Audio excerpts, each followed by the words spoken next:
नमस्कार प्रेक्षकांनो, मालिकेच्या आजच्या भागामध्ये आपल्याला खूपच जबरदस्त असा ट्विस्ट पाहायला मिळणार आहे. कारण इकडे ईश्वरी त्याचबरोबर नमू आणि सुप्रिया या तिघींनी आता ठरवलेलं आहे की इंदोरला जायचं नाहीये, कारण जयत्यासाठी त्यांनी पुन्हा मुंबईत राहण्याचा निर्णय घेतलेला आहे. हे सगळं कशा पद्धतीनं झालेलं आहे, त्यांना मुंबईत का राहावं लागणार आहे, हे सगळं आपल्याला आजच्या या व्हिडिओमध्ये पाहायला मिळणार आहे. परंतु आणखी एक मोठी गोष्ट घडणार आहे, ती म्हणजे अर्णव आणि ईश्वरीच्या लग्नाबाबत. तर इकडे आता जे लावण्य आहे ती अर्णवच्या रूम मध्ये आलेली, केबिन मध्ये आलेली असते आणि अर्णवला विचारत असते की यार मला काय वाटतंय माहितीये का, की आपण दोघांनी अजून एकमेकांना चांगलं ओळखायला हवंय. कारण एकमेकांना आपण भेटत असतो, ओळखत असतो, पण त्यापेक्षा आणखी आपल्या भेटीगाठी वाढल्या पाहिजेत, आपण दोघांनी एकत्र आलं पाहिजे. तेव्हा अर्णव म्हणतो की त्याची काही गरज आहे, कारण त्याची काहीच गरज नाही असं अर्णव तिला ठणकावून सांगत असतो. तेव्हा मात्र लावण्या म्हणत असते की असं नको म्हणू, कारण त्या गोष्टींची गरज आहे असं लावण्याचं म्हणणं असतं.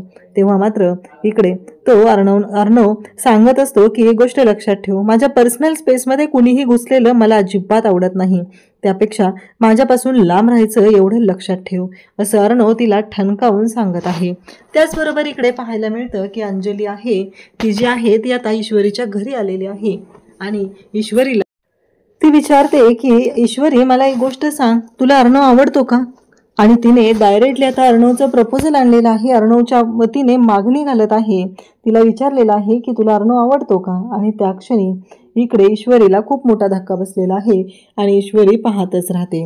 त्यासोबतच इकडे पाहायला मिळतं की अंजलीने स्पष्टपणे तिला विचारलेलं असतं आणि म्हणजेच ईश्वरीला मागणी घातलेली आहे अर्णवसाठी. त्याचबरोबर आता ईश्वरी काय उत्तर देणार हे आपल्याला पुढे पाहायला मिळणार आहे. त्यासाठी चॅनलशी कनेक्टेड राहा. चॅनलवरती नवीन असाल तर चॅनलला सबस्क्राईब करा, त्याचबरोबर व्हिडिओला लाईक करा. तर आजच्या भागाचा रिव्ह्यू आपण सुरू करत आहोत. इकडे अर्णव जो आहे त्याने आता ईश्वरीला थांब म्हणून मागे लागलेला असतो आणि अर्णव आहे तो आता तिथे विचार करत असतो की नक्की काय झालेलं आहे, कारण मला काय होतंय हे सगळं, माझ्या बाबतीत असं का होतंय, हा प्रश्न अर्णवला पडलेला असतो. आणि त्याचबरोबर हे सगळं जेव्हा चालू असतं तेव्हा तो म्हणत असतो की मी कोणत्या गोष्टीसाठी हे सगळं करतोय, मी कशासाठी एवढं करतोय, हा प्रश्न त्याला पडलेला असतो. आणि त्यासोबतच तिथं आलेली असते ती म्हणजे ईश्वरी आता गाडीत येऊन बसलेली असते आणि ईश्वरी अर्णवला म्हणत असते की अर्णव सर, हे सगळं काय चाललंय तुमचं, म्हणजे तुम्ही मला कोणत्या हक्काने थांबायला सांगताय, हे सगळं कशासाठी तुम्ही करायला लावताय, हे सगळं ईश्वरी बोलत असते. तेव्हा मात्र अर्णव तिच्याकडे पाहत असतो. अर्णवला ती विचारत असते की सर, तुम्ही मला थांबायला सांगताय, ह्या गोष्टी मला मान्य आहेत, पण मी का थांबायचं, म्हणजे मी का जायचं नाही इंदोरला, आणि तुमच्या मनात जे काय आहे ते तुम्ही स्पष्ट का बोलत नाहीये, असं ईश्वरी अर्णवला ठणकावून विचारत असते. अर्णव मात्र ईश्वरीकडे पाहतच असतो. अर्णवला कळतच नाहीये की ही एवढी स्पष्ट कशी काय बोलते, म्हणजे आपल्याला नाही जमत एवढं स्पष्ट बोलायला, असं अर्णवला वाटत असतं आणि अर्णव त्याचबद्दल बोलत असतो. त्यासोबतच इकडे ईश्वरी त्याला बोलत असते, सर सांगा ना, तुमच्या मनात जे काय आहे ना ते स्पष्टपणे सांगून टाका बरं तुम्ही, कारण तुम्ही जे हे काही करता ना त्याच्यामुळे तुमचाच गोंधळ उडालेला असतो आणि तुम्हालाच त्या गोष्टींचा त्रास होतो. हे सगळं ईश्वरी अर्णवला बोलत असते आणि अर्णवला म्हणत असते की मला ना कळतच नाहीये की तुमच्याशी नक्की कशा पद्धतीनं बोललं पाहिजे, की तुमच्याशी कशा पद्धतीनं डील केलं पाहिजे हे मला कळतच नाही. हे सगळं ती अर्णवला बोलत असते. अर्णव मात्र पाहत असतो. तो म्हणत असतो की मला वाटतं ना म्हणून मी थांबवलेलं आहे. तेव्हा ईश्वरी म्हणते की तुम्ही मनातलं बोलून टाका. तेव्हा अर्णव म्हणतो तू बोल ना, तुझ्या मनात काय आहे. तेव्हा ईश्वरी म्हणते मला जायचं इंदोरला, मी इथं थांबून काय करू, म्हणजे आता ईश्वरीकडे जॉब नाही आहे तर ईश्वरी इथं मुंबईत थांबून करणार काय, हा मोठा प्रश्न असतो आणि तो आता अर्णवच्या लक्षात आलेला असतो. म्हणजे अर्णव पुन्हा आता ईश्वरीला जॉबवर घेणार की काय, अशा मोठ्या गोष्टी पुढे होणार आहेत. परंतु आत्ता सध्या तरी अर्णवच्या मनात तसं काही नाही, फक्त त्याला ईश्वरीने इंदोरला जाऊ नये, मुंबई सोडून जाऊ नये एवढीच त्याची इच्छा आहे आणि ती इच्छा त्याने बोलूनही दाखवलेली आहे आणि त्यासोबतच त्याने स्पष्टपणे सांगितलेलंही आहे की त्याला काय वाटत आहे. हे सगळं जेव्हा घडत असतं तेव्हा मात्र अर्णव ईश्वरीकडे पाहत असतो आणि तो ओरडून बोलत असतो. तो म्हणत असतो की नाही, काही असलं तरीही त्याला असं वाटत आहे की का असं होतंय हे त्याच्या लक्षात येत नाहीये. पण मला ह्या सगळ्या गोष्टी कशामुळे अशा घडतात हा प्रश्न मात्र त्याला पडलेला असतो आणि त्या गोष्टींचं उत्तर तो शोधत असतो. आणि त्याचवेळी तो ईश्वरी म्हणतो की का थांबायला सांगतोय मी, का थांबायला सांगतोय, असे प्रश्न पडलेले असतात आणि त्याच प्रश्नांची उत्तरं आता अर्णवला हवी असतात. आणि म्हणून ईश्वरी त्याला विचारत असते तेव्हा तोही ठणकावून ईश्वरीशी याबद्दल बोलत असतो.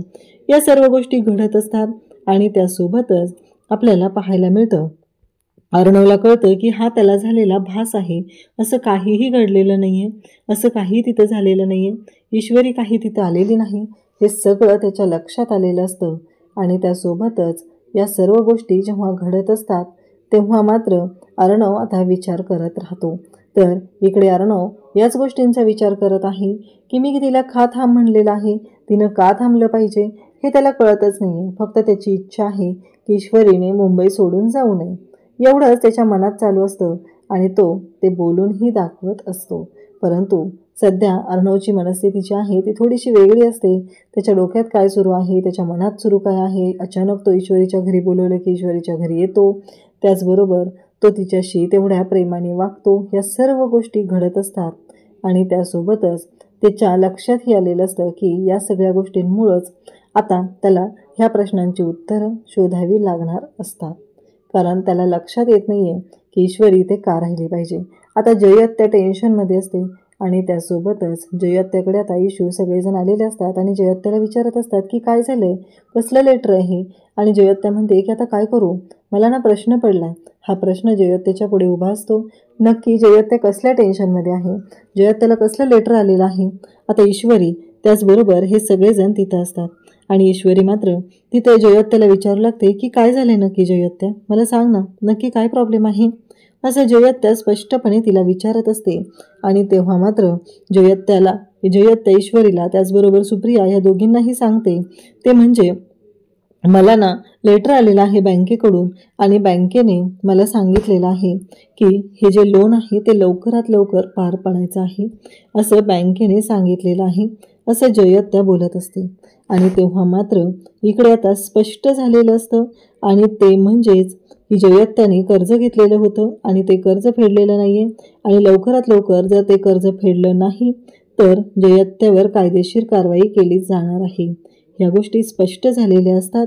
आणि त्यासोबतच पाहायला मिळतं की आता ईश्वरी त्याचबरोबर हे सगळेजण तिथं उभे असतात. सुप्रिया म्हणत असते मी यांना सांगू का, तेव्हा जयत्या म्हणते की नाही नको, दादाला नको सांगू, दादाला कशाला टेन्शन द्यायचं उगीच, असं सुप्रिया सांगत असते. आणि तेव्हा मात्र ती म्हणते की नाही नको.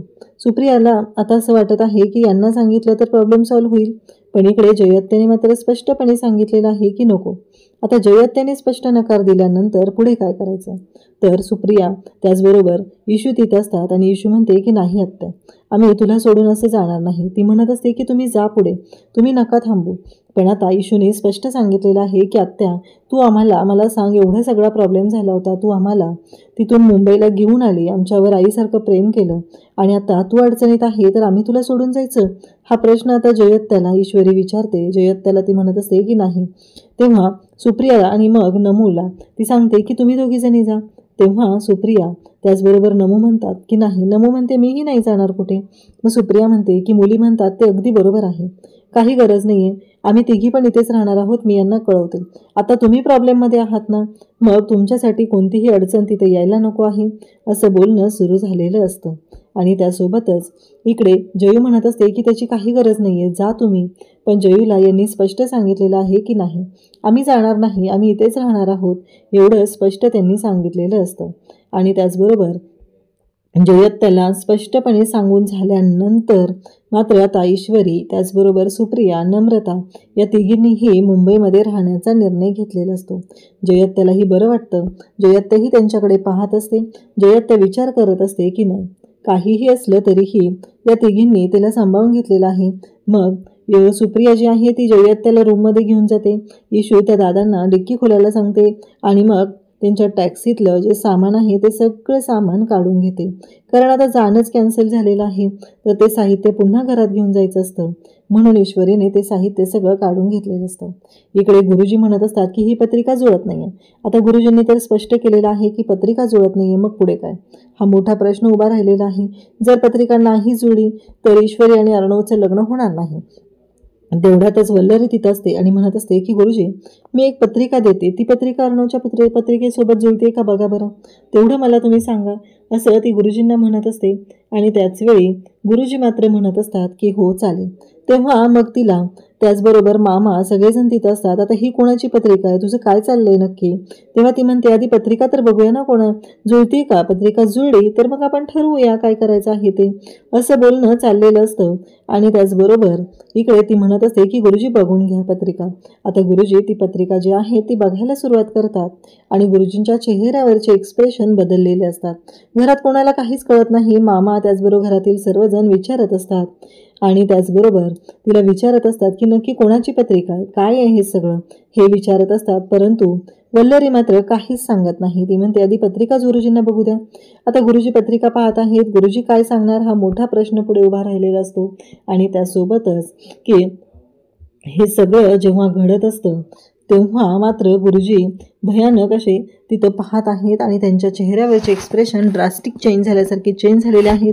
इतक्या वेळ टेन्शनमध्ये असलेले गुरुजी अगदी खुश झालेले आहेत. गुरुजी म्हणतात की लाखात एक पत्रिका आहे, आज तागायत अशी पत्रिका मी पाहिलेली नव्हती. या पत्रिकेमुळे अर्णवच्या आयुष्यात जो असलेला भूतकाळ आहे, भूतकाळात असलेलं जे संकट आहे ते संकट कमी होणार आहे. आणि हे सगळं गुरुजी सांगत असतात. तेव्हा मात्र वल्लरी त्याचबरोबर सगळेजण तिथं असतात. वल्लरी मनातल्या मनात म्हणत असते कसं आहे, या घरातलं राज्य ग्रहताऱ्यांवर नाही तर वल्लरीच्या मर्जीवर चालतं. या घरामध्ये कोण येणार हे फक्त आणि फक्त वल्लरी ठरवते. आणि हे सगळं जेव्हा चालू असतं तेव्हा मात्र गुरुजी म्हणतात की खरंच ही पत्रिका जी आहे ना एकदम उत्तम आहे. ही मुलगी जर अर्णवच्या आयुष्यात आली तर अर्णवचं आयुष्य उजळून निघणार आहे. अर्णवच्या आयुष्यामधले सगळे प्रॉब्लेम दूर होणार आहेत. सगळं त्याच्या मनाप्रमाणे होणार आहे. सगळ्या गोष्टी खूप छान पद्धतीनं होणार आहेत असं गुरुजी सांगत आहेत.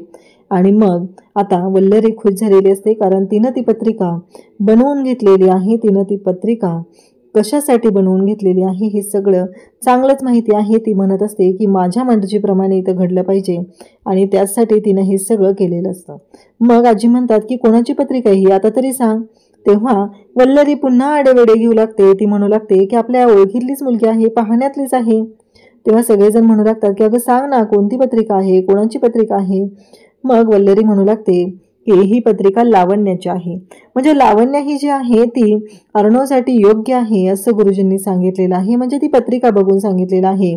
ती पत्रिका तर बनवलेली आहे ती म्हणजे वल्लरीनेच. अगदी जुळली पाहिजे अशा पद्धतीने पत्रिका तिने बनवून घेतलेली असते. आणि मग आता गुरुजींच्या समोर हे तिनं मान्य करायला लागलेलं असतं की ही पत्रिका योग्यच आहे.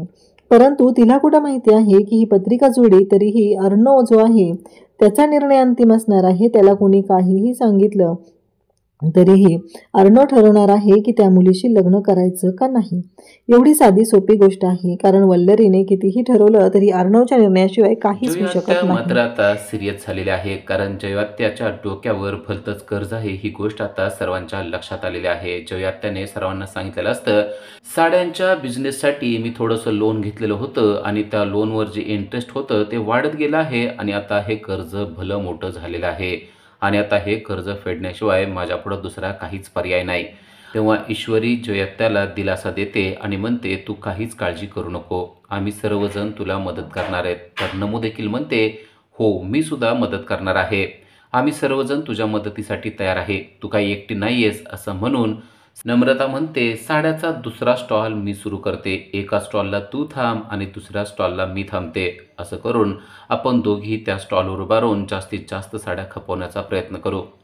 तर ईश्वरी म्हणते मी आता मुंबईमध्ये कुठेही काम करू शकते कारण मी अर्णवच्या हाताखाली काम केलेले, त्यामुळं मला आता कोणाच्याही हाताखाली काम करायला काहीच अवघड जाणार नाही. तू काहीच काळजी करू नको, मला सुद्धा लवकरात लवकर जॉब मिळेल आणि जॉबमधून मिळणाऱ्या पैशातून आपण तुझं कर्ज फेडून टाकूया. सर्वजण दिलासा देत आहेत. सुप्रिया देखील आता मागं सरकत नाही. सुप्रिया म्हणते हो मी सुद्धा काहीतरी काम करेल. तेव्हा मात्र नमोत्या म्हणते नाही अजिबात नाही, तू अजिबात काम करायचं नाही, मला काय ते पटणार नाही, उलट मी तुझे लाड करायला पाहिजेत पण तुझे लाड राहिले बाजूला आणि तू माझ्यासाठी काम करणार ही गोष्ट काय मला पटण्यासारखी नाही. त्यामुळे सुप्रिया तू घरातच थांब, मी नमू आणि ईश्वरी आम्ही तिघी काम करतोय ना, एवढ्यात कर्ज फिटून जाईल, काही काळजी करू नको, असं म्हणून ती सुप्रियाला मात्र काम करायला परवानगी देत नाही. मग सुप्रिया म्हणते, ठीक आहे, असं असेल तर मी घरची सर्व काही कामं करते, तुम्ही तिघी बाहेर आहेत तर घरात पण कोणतरी पाहिजेच, असं म्हणून ती आता घरी थांबायचा विचार करते. सर्वजण तिला मदत करतायत हे पाहून जयात्याला खूप छान वाटतं. या पोरी म्हणजे ना खरंच भारी आहेत, असं सुद्धा ती सुप्रियाला म्हणते. तर आता ईश्वरी आणि नम म्हणतात, आपण देवाचे आभार मानूया आणि आजपासून आपण कामाला सुरुवात करूया, लवकरात लवकर हे कर्ज फेडून टाकूया. असं म्हणल्यानंतर आता आत्या देखील खुश झालेल्या आहेत. सर्वांनी अगदी एकमेकाच्या हातात हात घालून ठरवले, आता या कर्जाची आपण वाट लावून टाकायची. आपल्यावर त्याने टेन्शन आणले ना, आता त्याला कायमचं दूर करायचं, असं म्हणून आत्याला सर्वांनी खुश करून टाकलेलं आहे. आत्याच्या लक्षात आलंय की नमू आणि ईश्वरी या तिच्यावर किती प्रेम करतायत. प्रेमाखातीरच त्या थांबल्या पण आहेत आणि नुसत्या थांबल्याच नाहीत, तर त्यांनी कर्ज फेडायचा वसा घेतलेला आहे. इकडे वल्लरी मात्र जाम खुश झालेली आहे, कारण तिने आणलेली पत्रिका जुळलेली आहे आणि तिने बरोबर जुळणारीच पत्रिका आणली होती. पण अर्णवची आजी मात्र चिंतातूर झाली आहे. ईश्वरीची पत्रिका जुळायला हवी होती असं तिला वाटत होतं, पण नेमकी तीच पत्रिका जुळाली नाही. उलट जुळतीये ती पत्रिका लावण्याची आहे आणि त्यामुळं अजूनच जास्त काळजी वाटायला लागलेली आहे. त्यांना वारंवार गुरुजींनी जे काय सांगितलंय ते आठवतंय. गुरुजींनी सांगितलंय की ईश्वरी बरोबर अर्णवचं अजिबात लग्न लावून देऊ नका आणि उलट असं झालंय की लावण्या ही त्याचं आयुष्य सवारणारी मुलगी आहे, तिच्याबरोबरच लग्न लावून द्या, असं गुरुजींनी सांगितल्यामुळं आता आजीला निर्णय घेणं कठीण चाललंय. पण या सर्व गोष्टीचा वल्लरी मात्र फायदा घेते. वल्लरी आता म्हणते, सांगा लावण्याला कधी बोलवू ते. तेव्हा तिचा नवरा तिला म्हणतो की तुझं तोंड जरासं बंद ठेव, आता लगेच तिला बोलवण्याची काही गरज नाही. तेव्हा वल्लरी चिडते आणि म्हणते, हो, आता लावण्याचा प्रश्न आला तर मी तिला बोलवायचं नाही का? आता लग्नपत्रिका जुळल्यात तरी पण मी शांत बसायचं आणि ईश्वरीचं तर तुम्ही दारात माप ठेवून स्वागत करत होता. लवकर ईश्वरी आणि हे माप ओलांड. बघितलं ना काय झालं ते? गुरुजींनी काय सांगितलं? ईश्वरी ही अर्णवसाठी अजिबात सूट होत नाहीये. ईश्वरी अर्णवसाठी बनलेलीच नाहीये. अर्णवसाठी बनली आहे ती म्हणजे लावण्या आणि त्यामुळं लावण्याबरोबर अर्णवचं लग्न व्हायलाच पाहिजे, हा दैवी संकेत आपल्याला मिळालेला आहे आणि त्यानुसार लवकरात लवकर त्या दोघांचं लग्न लावून द्यायलाच पाहिजे, असं मुद्दाम आता वल्लरी बोलत आहे. आजी मात्र शांत झाली आहे आणि आजी आता एकच गोष्ट बोलतीये, ते म्हणजे बघितलेल्या पत्रिकेवरून एवढं तर समजलंय की आता ईश्वरी या घरची काही सून होऊ शकणार नाही. आणि हे ऐकल्यावर वल्लरीला भलताच आनंद झालाय. पण अंजलीच्या मनातून अजून कसल्याही आशा कमी झालेल्या नाही आहेत. तिला असं वाटतंय की नक्कीच काहीतरी होईल आणि ईश्वरीच आपल्या घरची सून होऊ शकेल. अजूनही ती सिरियस आहे, पण तिच्या डोक्यात असं आलेलं आहे की आपण काहीतरी करायला पाहिजे की जेणेकरून अर्णव आणि ईश्वरी यांचंच लग्न व्हायला पाहिजे. पण वल्लरी मात्र अजूनही म्हणते आहे की लावण्याला बोलवू का? तेव्हा मात्र तिचा नवरा चिडतो आणि म्हणतो, तुझं तोंड जरासं बंद ठेव, तुला दिसतंय ना घरात टेन्शनचं वातावरण झालेलं आहे, जरा शांत बसलीस तर बरं होईल, असं म्हणून त्याने वल्लरीचं तोंड बंद करण्याचा प्रयत्न केलेला आहे. इकडे ईश्वरीच्या घरी सर्वजणांनी ठरवलेलं आहे की आता आपण काम करायला सुरुवात करायचं. सुप्रिया भाजी चिरत बसलेली असते. भाजी चिरता चिरता चाकू नेमका तिच्या बोटाला लागतो आणि त्यातून रक्त यायला लागतं.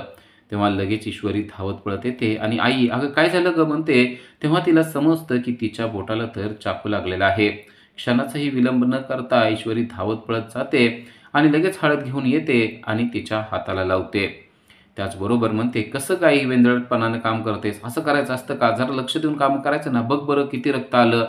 ईश्वरी अगदी प्रेमानं आईशी बोलत असते आणि सुप्रिया देखील पाहत असते की ईश्वरी कशा प्रकारे आपल्याशी बोलते. तिच्या लक्षात येत असतं की ईश्वरी आणि नमू ह्या आपल्यावर किती प्रेम करतायत, कारण नमू पण लगेच धावत पळत येते आणि तिची काळजी करायला लागते आणि म्हणते, आई अगं असं का करतेस ग, बघ बरं कसं झालं, आता हळद लावल्यावर झोंबतंय का, त्रास होतोय का, असं दोघेही प्रश्न विचारत असतात.